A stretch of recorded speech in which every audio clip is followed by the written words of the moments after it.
tell them suckers to move. I ain't in the mood. Got me with the crew, let me do what I do. I tell them suckers to poof. Got me in the booth, lobby in the truth. Let me do what I do. Yeah, remember when the U come through, enter the music jungle. Or back with the block, I used to rock, I used to fumble. I still rock down, drop the ball when I run through. I drop the classic shit and drop the ball. Ladies and gentlemen, welcome to the OnlyFights Podcast. My name is Manny. This is Alberto. Yeah. Coming fresh off the Big night. Big night with a lot of fights. Yeah, man. I'm still upset. Yeah. Still pretty bummed out, with what happened. But yeah, Manny Pacquiao took on Yordenis Ugas last night. And exciting fight. It was an exciting fight, Yeah, definitely exciting. The whole card was exciting. I mean, I only saw the main event, the main card. Yeah. No, the main card was really good. Yeah, I didn't get to watch what was on, like. I honestly wasn't expecting much from it, and it turned out to be all great fights. Yeah, same. So it started out a super bantamweight, 122-pound division. Carlos Castro taking on Oscar Escandon. This was a really good, fun fight, man. Yeah. With these two smaller guys. We tuned in in the second round. We missed the first round, but in the second round, man, Escandon, I seen he came to fight and really scored a knockdown. The ropes held Carlos up at the end of the round, and the referee didn't call it. I was pretty tight about that. And I actually thought Escandon was winning this fight. Yeah, Castro, right? Castro's the one that he got knocked. Yeah, he got knocked against the ropes. He was undefeated coming into this fight. He was the A side. He was the one who was supposed to look good. But it was to me, it was Escandon who was winning this fight. Yeah. Up until the middle rounds, when in the sixth round, Castro drops, scores a knockdown, and referee doesn't call it. I was pissed, man. And then in the next round, in the seventh round, Escandon throws a winging shot, misses, and falls. And he scores he calls it a knockdown. And then in between rounds, he reverses the call. No, not in between the rounds.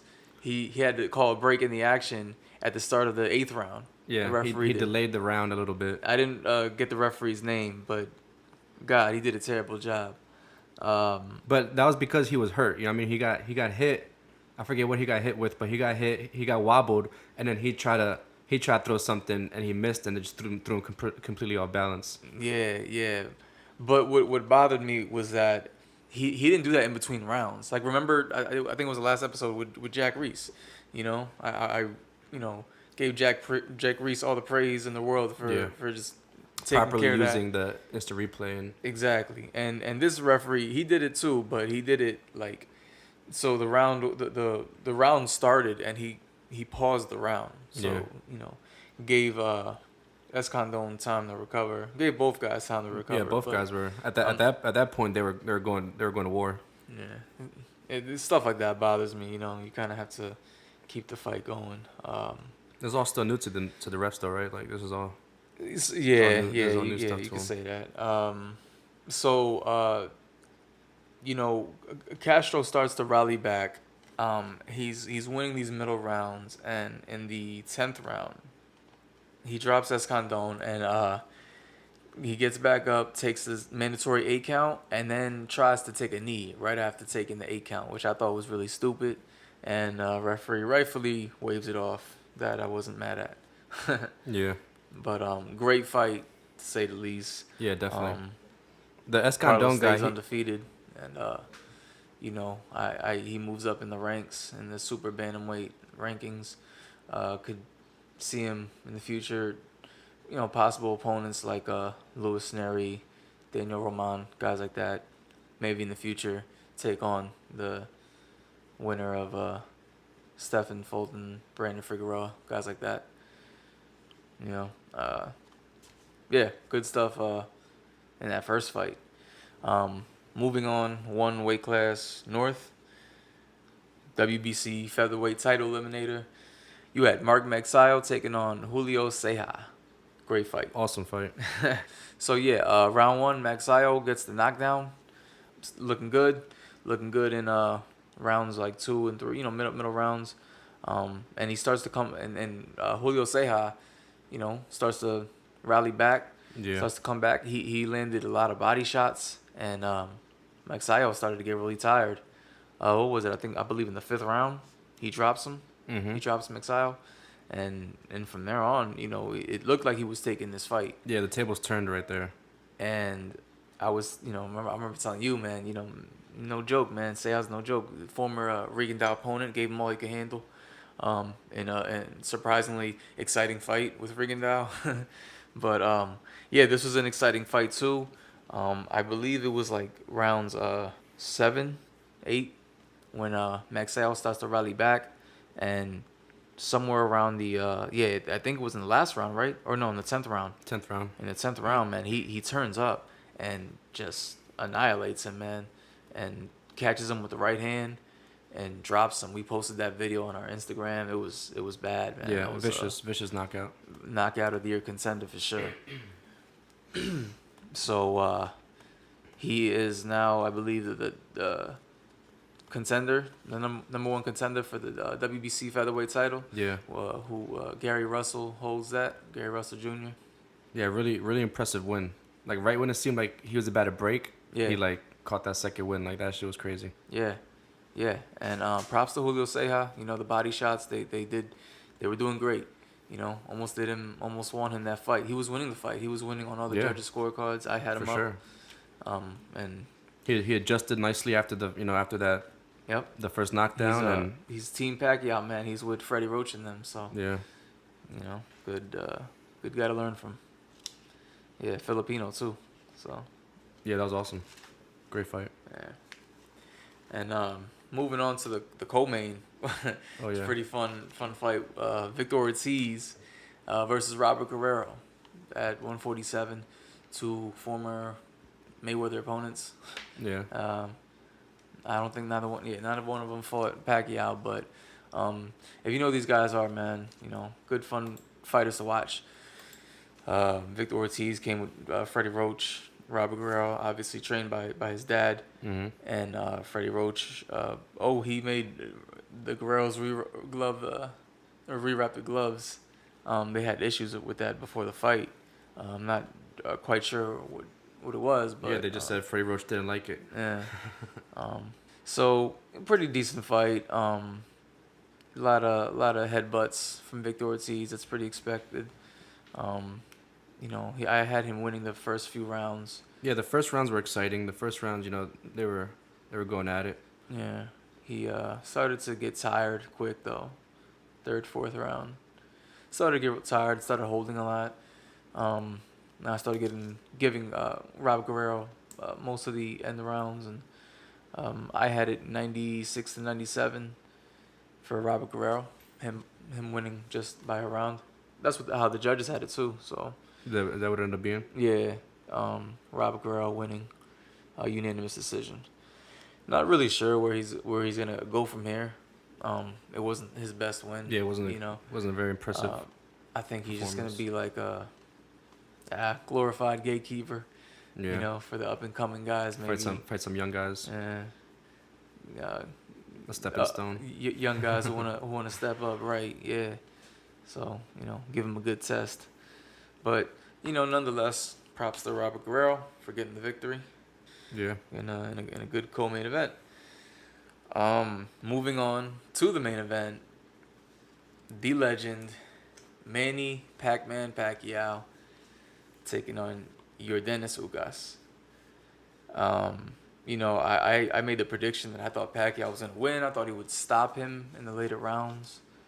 I based this off his last performance against Keith Thurman because it was around the 10th round where he really... Which I didn't realize was almost 2 years ago now, right? Yeah. That's crazy. Inactivity. Father time. All that played a part. It was bad. I noticed pretty much in the 2nd round. Yeah, in the second round, I was a little nervous. I was like, yeah, this... I thought this is going to be a hard fight. He's showing his age. And Yordenis Ugas was, I give him props, man. No, he fought a great fight. Very smart fight. He used his jab. He came in fight night enormous. He rehydrated to man, he looked like a middleweight in there. You know what I mean? He looked like he could have fought Canelo. I definitely didn't realize the size difference. That was a big factor for sure. So, regardless of how the fight went, I thought Manny Pacquiao showed who he truly was. Yeah. A lot of heart, a lot of guts. Yeah, didn't back down. Didn't back down. He was there to fight. When he got hit, he would, Putting himself out there. hit his gloves together Yeah. and go in, You could see him. That's like the most frustrated I ever noticed him. Right? Like Yeah. he would get frustrated a lot when he was getting hit. Yeah, and it was hard to watch, man. It was really hard to you watch. can tell he was moving around well in the early rounds, and maybe like halfway through the fight, he just wasn't moving the same. But yeah, it was a little hard to watch towards the end. Yeah. But on the I wrote some notes down, cheer myself up, man. No, on the bright side, man. Like, Ugas was on the undercard of Pacquiao Thurman. Yeah, this was 11 days notice or something. That they changed it. No, on the Pacquiao Thurman fight. Oh. He was on that undercard. Oh, okay. So, okay. For him to be on that undercard and beat and to beat Figueroa, he was undefeated and beat him pretty good. To now originally being on the undercard of another Manny Pacquiao event, a big Manny Pacquiao versus Spence that was supposed to be a very big event, to then the circumstances happening to him fighting Manny Pacquiao and then beating him. Ugas deserves that because now he gets an opportunity to fight Errol Spence. He gets more experience. He gains popularity out of this, and a fight with Errol Spence, what would have been a low risk, high reward fight, is now the fight we want to see. Yeah. Because this is somewhat reminiscent of like when in UFC when Derek Lewis fought Gans, and like Gans beat him, so now that's the guy that we're gonna want to see in the UFC take on Ngannou. Yeah. So now we obviously don't want to see Pacquiao fight Errol Spence now. Yeah. We want to see him fight the better fighter, which is Yordenis Ugas. On top of that, if that Pacquiao that we seen last night had to fight a prime and ready Errol Spence, I think it would have been a lot worse. Yeah. I think he would have got a beating. I think he probably would have got stopped. And I think this is one of those everything happens for a reason moment. Yeah. You know what I'm saying? The way everything happened. Spence suffering, not a bad injury, but an injury bad enough to keep him from fighting. And as I said, all those things that Yordenis Ugas got as a result of this that he probably wouldn't have got if the circumstances didn't happen the way it did. And that's the bright side. Yeah. That's the bright side of looking at the whole situation. It was only a matter of time. Manny Pacquiao wasn't getting any younger. Yeah. So it was only a matter of time before one of these young bucks fought him. He agreed to fight Terrence Crawford. The fight fell through. He agreed to fight Errol Spence. Fight fell through. Fought Yordenis Ugas. Got beat. And now we have like a new player in the division. Yeah. And I've said it before. I thought Ugas deserved the victory against Sean Porter. So he should have been in the top, in that discussion. And now he had the champion, he had the belt, and he beat Manny Pacquiao. So he's proved it. Yeah, now he's undeniable. Facts. Yeah. So now, and he's also a PBC fighter, so a fight between him and Errol Spence should be very easy to make. There should be no excuse why that wouldn't be the next fight. And Porter taking on Crawford, that fight should be going to purse bid soon, if not already. And somebody should pick it up, and that fight will get made. And then the winner of the Porter and Bud fight could fight the winner of the Ugas and Spence fight, and then we can get undisputed for welterweight. Let's get it. How big is Spence like compared to Ugas? Like, is he as big or is he like? They're about the same size. Spence might be a little taller. All right, then because I think that was the main thing with the Pacquiao fight. You know what I mean? Like his power was just different. You know what I mean? Every punch, even if he blocked it, you know what I mean, it pushed him back a little bit. Or Yeah. Spence is 5'10", Ugas is 5'9". Ugas used to fight at 140 too, so and Spence never fought below 147. But yeah, I mean that's gonna make for a great fight, you know. Yeah. Ugas versus Spence, just like Porter versus Crawford. That's gonna be a great. That'll probably be a better fight. yeah, And then the winner of both those, I mean, gotta make it happen. Gotta make it happen. But yeah, a pass the torch fight, you know. yeah, for sure. Ali Holmes, Sugar Ray Leonard, and Terry Norris. You know, fights like that. Yeah. Yeah, props to you guys for getting it done, taking advantage of the opportunity. Facts. Yeah, And, man. Good, you know what I mean? good stuff. Now he got his respect. Good stuff. Oh, so real quick, the WBC ordered Jaime Munguia to take on Sergey Derevyanchenko for the WBC title eliminator. Winner will take on Jamal Charlo. So be on the lookout for that. That'll be a good one. Yeah, that was the main event. That was the Pacquiao and Ugas card. What's his name was there? Caleb Plant. Caleb Plant was there. Yeah, he was being interviewed about his fight. You know, we were like one of the first ones to report that, man. That's crazy. Because when I posted that on our Instagram page, nobody else had that other than Ring Magazine. So we were the first two to do it. That's crazy.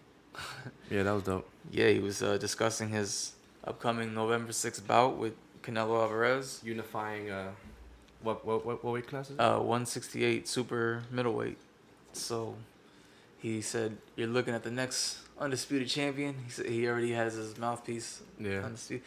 Hey, I love his confidence, man. I think he's gonna do a great job. Oh yeah, he needs it. I never seen him fight, but I'm excited for it. He's slick fighter. I just don't. It's hard to see Canelo losing, man. That's no knock on Caleb Plant. That's just hard to see him losing. But I can't wait to see that. Yeah, for sure. November, right? November 6th, Fox pay-per-view. So the same as the Pacquiao Word. pay-per-view. Yeah, good stuff. Yeah, overall the boxing card was great. Yeah. The UFC was going on. UFC. The UFC was going on around the same time. I was hoping it was gonna be right after, but I think the main events ended up going on like right at the same time, right? And then the UFC went a little later. Yeah, right. The main event was Jared Cannonier and Kelvin Gastelum. Wasn't too many other exciting fights on that card. On the prelims, Roosevelt Roberts took on Ignacio Bahamondes. I think they're both like up and comers. Bahamondes is from Chile. Roosevelt Roberts is American. That seemed like a fun fight. They were both strikers. You know what I mean? It went pretty much right to the end. Bahamondes ended up knocking him out in the third round with like 5 seconds left. Spinning back kick right to the face. It was pretty crazy. Yeah. Definitely might be up there for a knockout of the year. I had never seen that guy fight. He's 12-4 now. I think it's only his second fight in the UFC. Definitely gonna be looking out for that guy. That was a dope knockout. Yeah. That was lightweight too. Lightweight division is crazy stacked. Another prelim that was good. William Knight and Fabio Cherant. I guess these guys had some personal things. I guess they used to be training partners, but they never liked each other or some shit. I guess there was like a bunch of trash talk leading up to it. I never seen either of these guys fight. I think they're both newcomers as well. Light heavyweight. Both guys are like crazy like physiques, like built off fucking. They're both huge. Yeah. Light heavyweight. William Knight ended up getting the knockout in the first round, like 4 minutes in. Hit him with the left, like coming in, and put him out right away. And then hit him with a couple on the ground that were unnecessary, pretty vicious. Yeah, caught him coming in. That was nasty. Yeah, he went to sleep right away. It's crazy the way he hit him. Like, it looks like it barely caught his chin. Like, just like hit him like right in the bottom of the chin. And I think it was more the force of him coming in. Yeah. That's crazy how it is. Like, that's usually always how it is. Like. Yeah. The timing like beats everything, man. Yeah. Like speed and power, and like if you can catch somebody coming in, especially like when they're the more force they're using, yeah, the less force you have to use. Basically, all you really got to do is just stand there. Yeah, we've seen it so many times. We've seen so many people do it. Yeah, that was a good knockout. The guy did like a backflip. He got like super high in the air too, and he did it. That was pretty crazy. That was a fun fight. The other prelim we watched was the couple females bantamweight, Josane Nunes and Bea Oh yeah.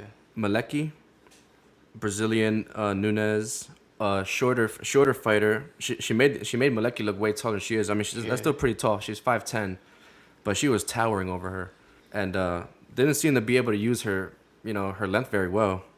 Yeah, she was 5'2", so she had a Holy shit. 8-inch reach, a height advantage. Yeah, that was pretty crazy. It was hard to believe that they weighed they weighed in the Right. same You're right. at the same weight. But Nunes was getting in there. Like she kept like using the Superman punch to like get inside, and was throwing punches. And I don't know if Malecki had a bad weight cut or something, but she seemed like to get tired fast. Like Yeah. Nunes ended up knocking her out at the end of the 5 seconds left in the first round, knocked her out. And Malecki seemed to be getting tired. Like she caught her going backwards, and I think she caught her with a left, and put her out right like face to the canvas. Like she was out. That was pretty impressive. Yeah, it definitely seemed more like an exhaustion knockout rather than just being hurt. Yeah. That was crazy nonetheless. Yeah, really impressive. I think also newcomers, a lot of newcomers in the cards. Like I said, it wasn't a whole lot of big names. Those fights were more exciting really than the ones on the main card. Moving on to the main card, the first one was good. Alexander Pantoja and Brandon Royval. I seen the Brandon Royval fight before. He's really good, real slick. Like unorthodox. Does all kinds of crazy moves and shit. I never seen Pantoja fight. I'm guessing he's like a jiu-jitsu guy, because right away he gets him on the ground. It was like crazy like grappling exchanges. He like had his back, or like almost had his back for so long, and Brandon kept rolling out of it, but he kept like rolling with him. Like it was crazy. Like just watching it was pretty wild. Like he like, almost had his back the whole time. I think pretty much had him on the ground the whole first round, and then second round finally got him on his back and was able to choke him out. And I think he made him tap. Second round submission, and then he called out the champ, the flyweight champ, Brandon Moreno, who was in the building, because I think he commentates in Spanish. He does like Spanish commentating. So he called him out. I guess they had fought when they were on the Ultimate Fighter together, Brandon Moreno and Pantoja. So he called him out, and Brandon Moreno seen all for it. So that might be the fight, the next one. Nice. I saw what's his name, Guerrero was calling I think he was calling him like a bitch, or calling Moreno a pussy for not taking the trilogy fight. They fought twice. Brandon Moreno destroyed him in the second, and Figueroa wants the trilogy, but I don't think Moreno wants to do it. And he was talking shit on him. I don't know. I mean, I guess that fight would probably be more of a draw than Pantoja, just because I never, this guy isn't much of a name. Yeah. Figueroa, I mean, it's easy to sell the trilogy as 1-1. I think I'd rather see the trilogy, honestly, than anything else. Same. For flyweight. And then the main event, Cannonier, Kelvin Gastelum. I expected a war pretty much, because both those guys have incredible chins. Like Gastelum, I always say, that 5-round fight with Izzy was like probably one of the best middleweight fights, championship fights ever. That shit was incredible. And I don't think he even knocked. I know Izzy knocked him down a bunch of times at the end, but I don't think he ever knocked him out. So it was pretty much a war. I think Cannonier had one knockdown, and that was pretty much, I think, the deciding factor. Really, didn't seem like too much else happened. So I guess Cannonier is in line for possibly for a title shot. Nice. I think who is it? Oh yeah, I think I said it last week. Robert Whittaker is getting the title shot against Izzy, so Cannonier might have to wait for that one, but we'll see. Cannonier is good. It's pretty impressive how he went from heavyweight. He was like fat. He was like big guy. Yeah. And went down to light heavyweight, and now he's at middleweight, and now he's like shredded. But the guy's strong, and I know I like watching him fight. For Kelvin Gastelum, I don't know what's next for him. Like I think this is his 4th loss out of the last 5. Wow. Like after Izzy, he lost another one after that, and then he won one, and I think he lost the last two, and he lost to all the guys like in the top 5. So I don't know. He's been fighting for a while too. I think he's pretty young, but he's been fighting for a while. I think he was the youngest Ultimate Fighter winner, Kevin Gastelum. I think he won when he was like 21. Wow. And yeah, I honestly think that he's fighting in the weight class above. You know what I mean? I think he should be at 170. He seems like a heavier guy that just doesn't, probably struggles a little bit with eating. Yeah. But yeah, he's always fun to watch. Who knows what he'll do next? We'll see, I guess. That was the UFC card. There's PFL on Thursday night. I really only watched the main event to watch Kayla Harrison again. She's the big. Yeah, I had it on, but I wasn't paying too much attention to it. I just watched the main event. Kayla Harrison took on Gianna Fabian or Fabian. I think she's from Australia. I think she was only like 5-1 or something. So I think she's pretty new. Kayla Harrison, I didn't know she's a 2-time Olympic gold medalist in judo, I think. Mm.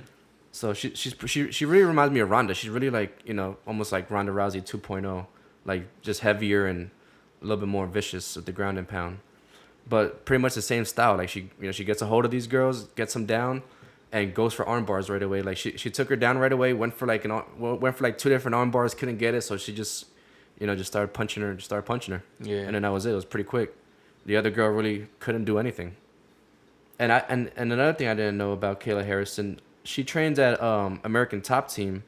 That's where Amanda Nunes is. They're like training partners, which I thought was interesting because they always saying that Kayla Harrison is going to be the one to, about the potential matchup. Mm. But I don't think they fight if they're training partners like that. Right. They're on the same team. I don't think that fight happens.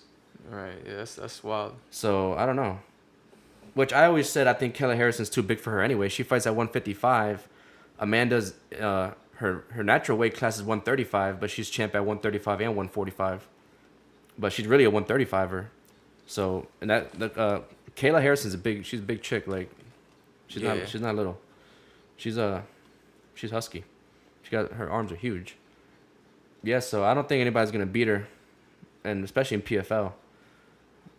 I would like to see her go to UFC though. If she goes down, if she can go down to 145. That's what's up. I think what's her name called her out. I think like Cyborg wants to fight her, but Cyborg's in Bellator, I think, right? Yeah. So I don't know. Maybe we'll see one of the crossovers because everybody's talking about it now in MMA, and apparently everybody's game except for the UFC. I saw the Bellator. I forget what the guy's name is. The guy who runs Bellator is saying that he would be all for like a crossover fight like that with the Bellator champ and a UFC champ. Yeah, I mean, we need that. Well, I don't think we need that, but I think it would be dope. I would like that. I think we'll eventually get to the point where they're not going to have a choice. They're going to have to, because it's only for so long UFC is going to be able to say, well, we have the top talent. You know what I mean? Like they can, that seems like that time is coming to an end. With all these organizations, so many different people. Like that Kayla Harrison girl seems like the real deal. Like I would like to see her fight she needs to fight somebody more challenging. The way she dominated that fight was pretty crazy. Hey man, next week we got Tyron Woodley taking on Jake Paul. Next week, damn.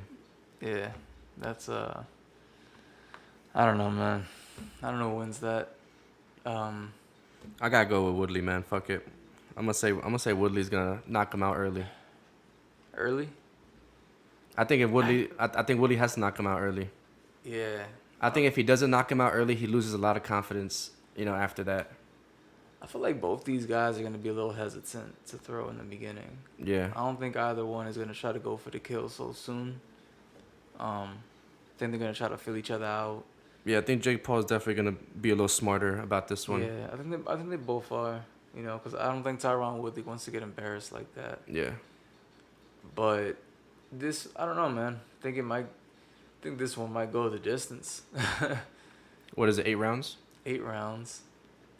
I think it might go the distance, and they might just call it a draw or something. I don't know if I see anybody getting knocked out. Then again, when you have two people who can't really box like that, it can get sloppy and somebody can just get caught. Yeah. And if that's the case, I think I see Jake Paul taking that. I think Jake Paul has a better chance of just because at that point you're not really looking towards like skill. You know what I'm saying? Because like I said, if it's gonna be sloppy, I'm not saying that the sloppier guy is gonna get the knockout, but we've seen Tylen get broken, a couple times already. Like, yeah, I feel like he has a lot of proof on this one. It's a lot. Yeah, we'll see though. We'll see. If I had to pick one, I might have to go with Jake just because he's the more experienced boxer. Sadly to say. Yeah. But no, I think this could go the distance though, and then from there you never know what's up. So let's say Jake Paul knocks him out or beats him. Who do you think he fights next? Some other weirdo. I mean, not to be disrespectful, but like another non-boxer. I still don't think he's gonna fight a boxer. If he does fight a boxer, it's not gonna be, I seen him on Twitter talking trash with Javante Davis. That's a 140 pounder. You're fighting over at like 190. That's kind of silly. But hey, man, maybe he could fight the winner of De La Hoya Vitor Belfort.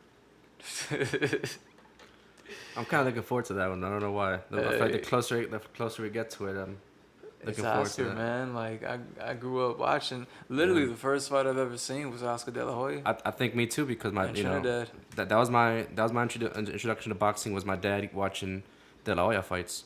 Yeah, back in the day. For us, it was Trinidad, but it was that fight. That was the one that my family.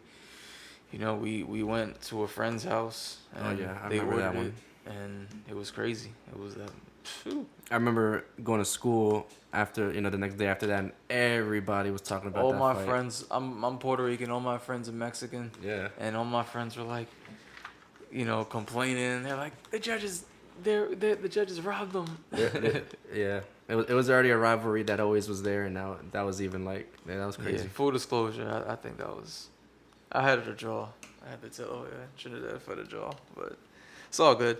Nah, man, I definitely had to watch that. And then, I grew up watching Vitor Belfort too. Yeah. You know what I'm saying? I grew up, like Tyrone Woodley said, man, I played him in a video game, man. You know what I'm saying? I used to use him in those old UFC games.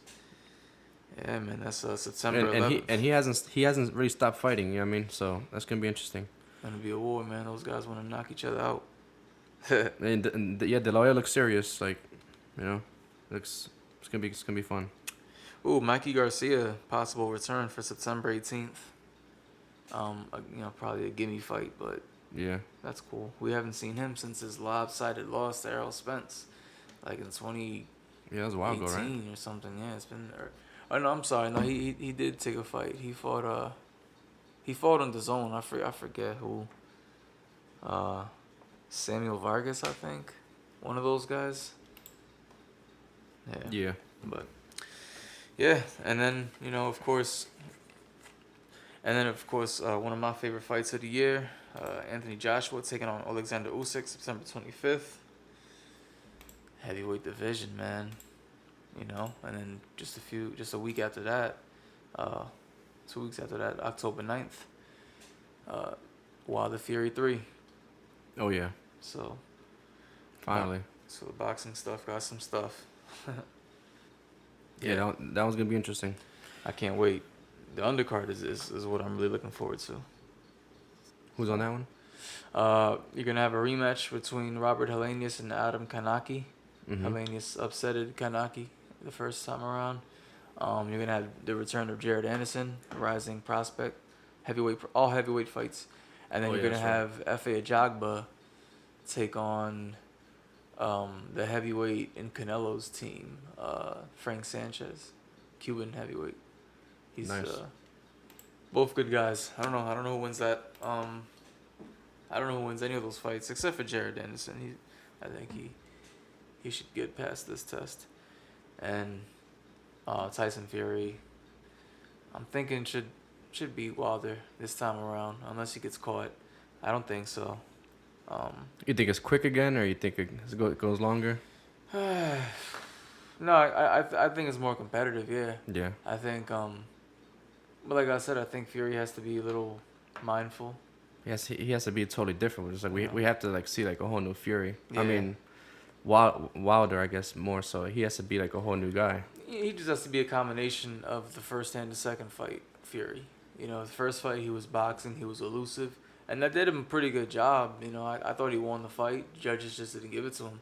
Second fight, obviously, what happened, but you know, there's just a lot of speculation with Wilder. He didn't seem right in that fight. Yeah. And of course, the millions of excuses that a lot of his fans made were stupid. But I do think that him fighting Luis Ortiz again, just 2 months before fighting Wilder, that could have did something. I mean, that's a lot of overtraining and very little time to recover. You know, in between camps, and Wilder has had a lingering bicep injury in his right hand. Which is his money shot. So he just had surgery on that right hand, so that right hand should be fine. He's been training. He's going to be recovered. I think we're going to see a really good Wilder. Yeah. I hope so. Does that? I don't know if that means he's going to beat Fury, but he definitely has a shot. I'll never count Wilder out. I mean, as long as he has that right hand, you know, I think it's going to come down to his mental, whether he he mentally gets over what happened to him. If he gets over that, then you know, I think, like you said, we'll see a new... And I think so. You know, like I said, I think in the beginning with all these weird excuses and, you know, it happened. But I think he's you know, he's good now. Get in there and get the job done, you know. I just want to see him look good, even if he loses, you know. I get to see him look good. Yeah. Sorry, man, you're losing to Tyson Fury, one of the best. And... Fuck yeah. It's all good, man. Then we see him take on the winner between AJ and Usyk. For undisputed, get more undisputed, man. Has there ever been an undisputed heavyweight? Oh yeah. Plenty times, you know. Like they had Lennox Lewis, and then before that was Tyson, or actually Holyfield. Cool. Tyson, yeah, because that's a glamour division, you know. And yeah. It was obviously a lot easier when there was less belts, but even in the 4-belt era, you know, you had Tyson, Holyfield, and Lewis. Is that what it is? Four belts per weight class? Yeah. But it has been a long time, you know. We never got undisputed with the Klitschko's because they never wanted to fight each other, and they're brothers, obviously. Oh, yeah, they're both heavyweights, right? Yeah.